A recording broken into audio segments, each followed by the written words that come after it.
السلام علیکم ورحمۃ اللہ وبرکاتہ نحمدہ ونصلی علی رسولہ الکریم اما بعد۔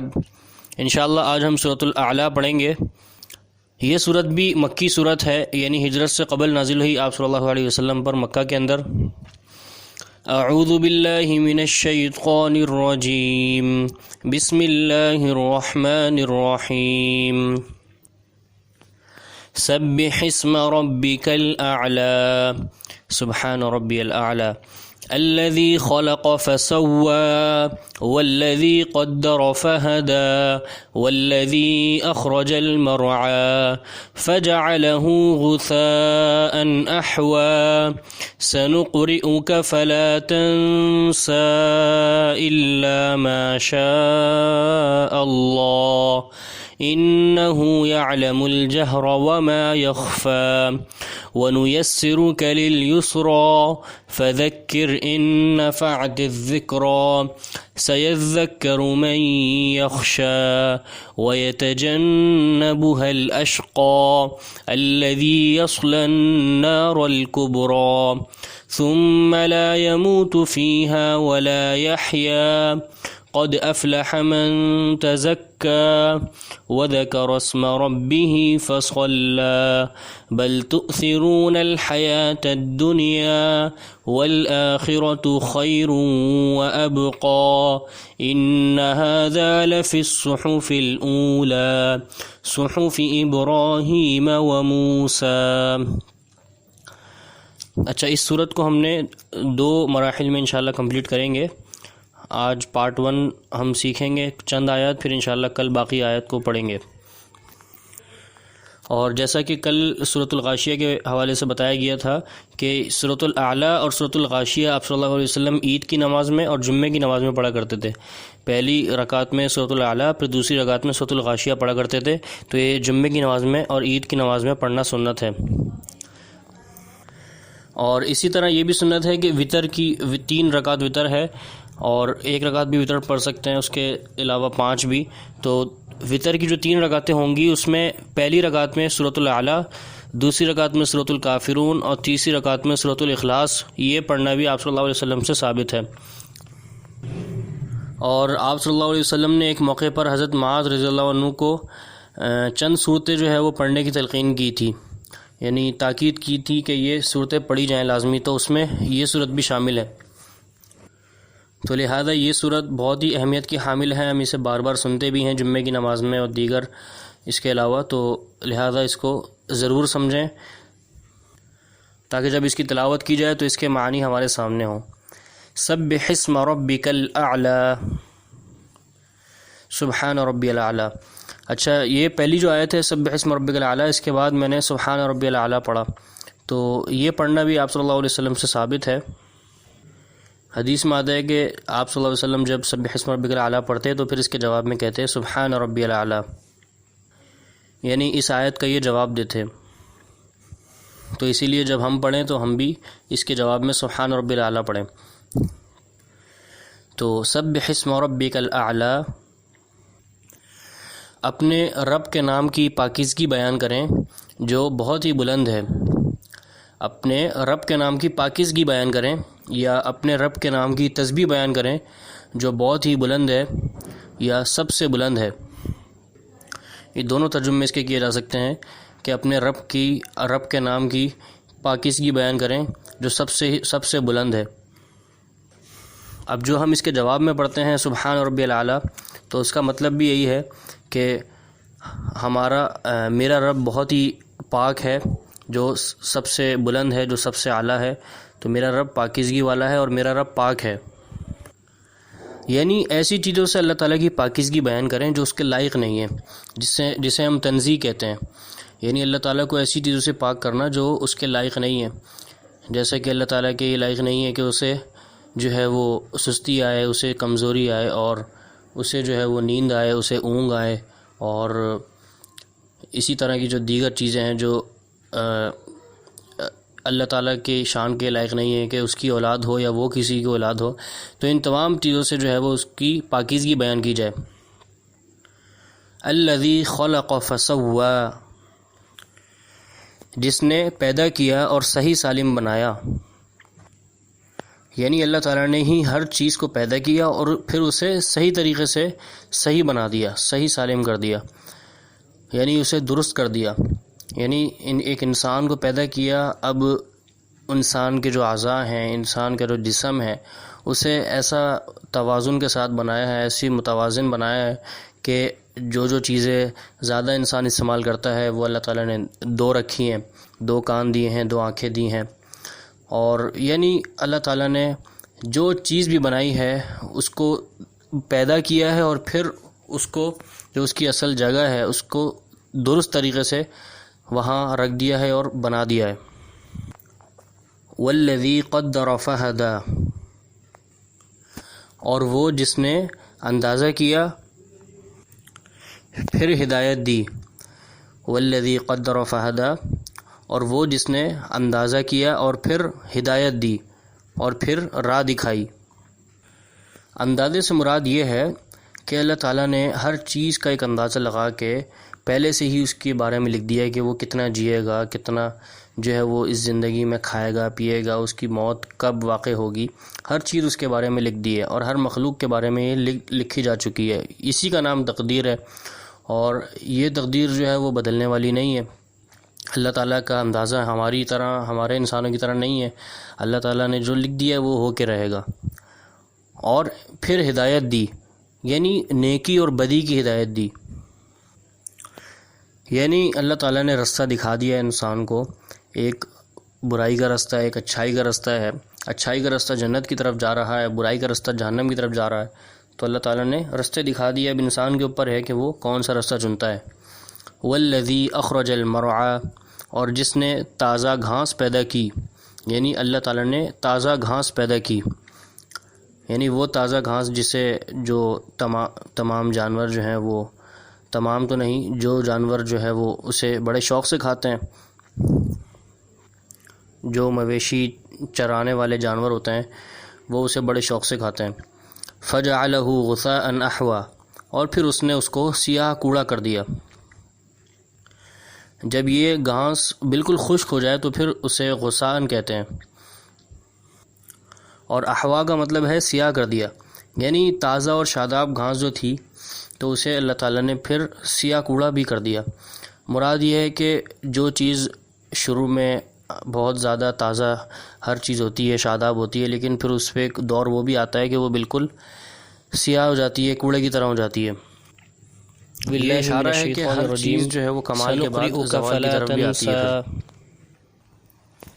ہم آپ کو پڑھائیں گے پھر آپ نہ بھولیں گے۔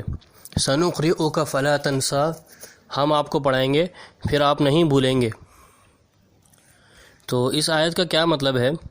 اس آیت کا مطلب یہ ہے کہ جب حضرت جبرائیل علیہ السلام وحی لے کر آتے تھے آپ صلی اللہ علیہ وسلم کے پاس، تو آپ صلی اللہ علیہ وسلم اس کو جلدی جلدی پڑھتے تھے کہ کہیں بھول نہ جائیں۔ تو اللہ تعالیٰ نے فرما دیا کہ آپ جلدی نہ کریں،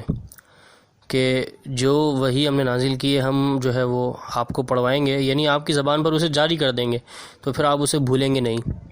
مگر اللہ جسے چاہے۔ لیکن اللہ نے جو ہے وہ ایسا چاہا ہی نہیں، تو اسی لیے اللہ تعالیٰ نے آپ صلی اللہ علیہ وسلم کو سب پڑھوا دیا، یعنی آپ کی زبان پر جاری کروا دیا، اور آپ صلی اللہ علیہ وسلم کو سب کچھ ہی یاد رہا، کیونکہ آگے فرمایا نا الا ما شاء اللہ، مگر جو کچھ اللہ چاہے۔ انہ یعلم الجہر وما یخفی، وہ ظاہر کو اور پوشیدہ کو جانتا ہے، یعنی وہ کوئی ظاہر چیز ہو اسے بھی جانتا ہے اور جو مخفی چیز ہو اسے بھی جانتا ہے۔ پھر آگے فرمایا وَنُيَسِّرُكَ لِلْيُسْرَى، ہم آپ کے لیے آسانی پیدا کر دیں گے، یعنی ہم جو ہے وہ آپ پر وہی آسان کر دیں گے تاکہ آپ اس کو یاد کریں، اس پر عمل کرنا آپ کے لیے آسان ہو جائے۔ یہ اللہ تعالیٰ آپ صلی اللہ علیہ وسلم سے فرما رہا ہے، یعنی ہم آپ کی اس طریقے کی طرف رہنمائی کریں گے جو آسان ہوگا، اور ہم آپ کی طرف جو ہے وہ جنت والے عمل سارے آسان کر دیں گے۔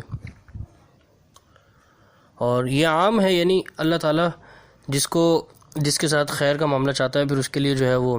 ایسے افعال اور ایسے اقوال آسان کر دیتا ہے جن میں خیر ہو۔ اور اس میں اللہ تعالیٰ آپ صلی اللہ علیہ وسلم سے کہہ رہا ہے کہ بھائی ہم آپ کے لیے ایسی شریعت مقرر کریں گے جو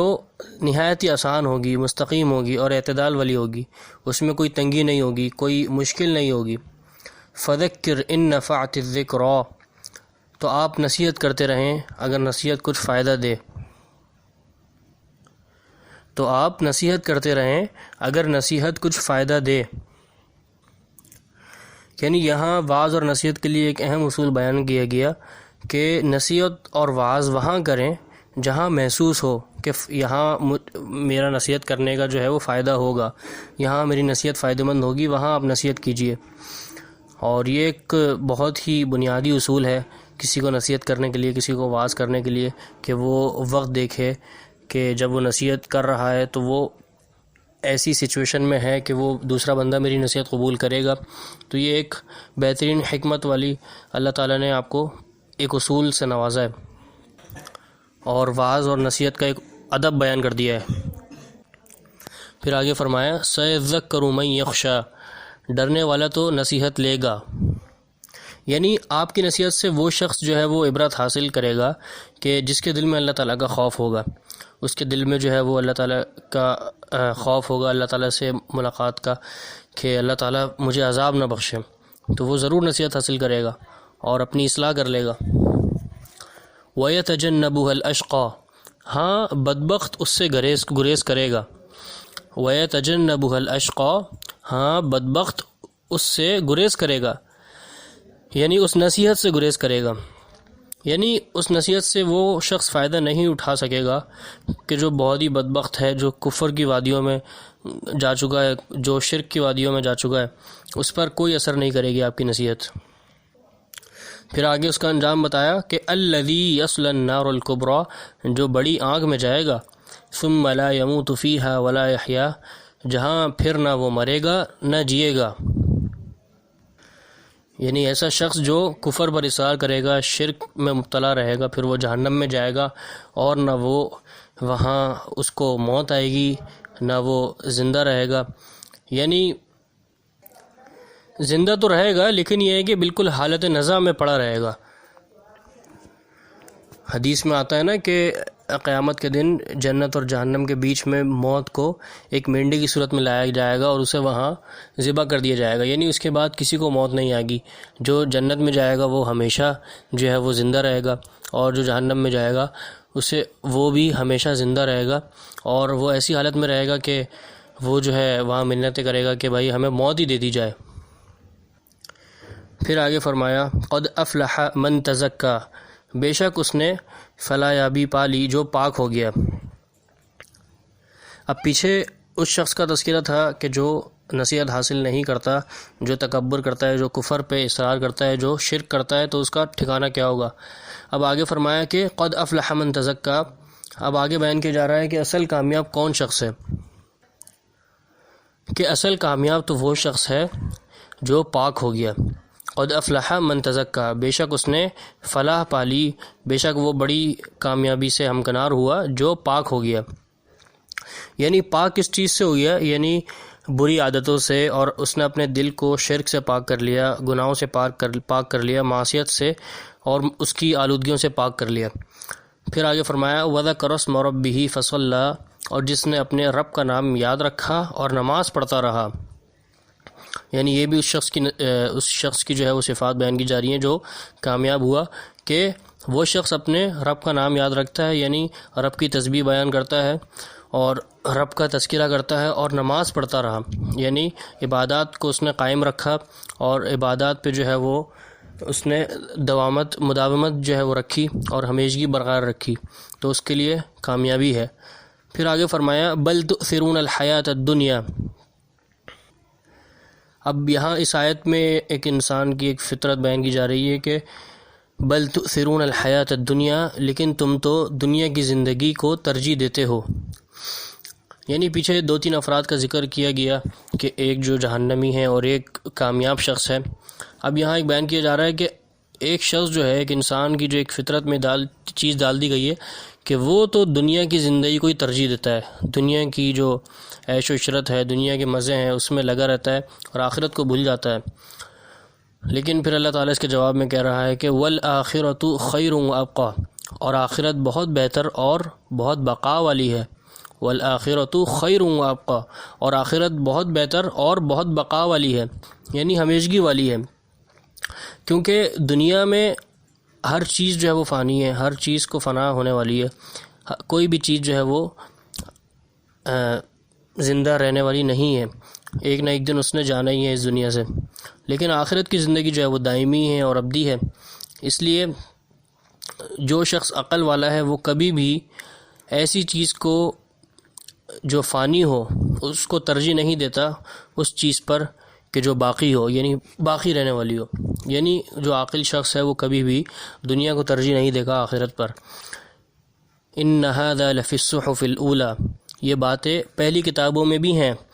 صحف ابراہیم و موسیٰ، یعنی ابراہیم اور موسیٰ کی کتابوں میں۔ یعنی یہ جو تمام ڈسکشن ہوئی ایک شخص کی کامیابی کی اور ایک شخص کی بقا کی اور ایک شخص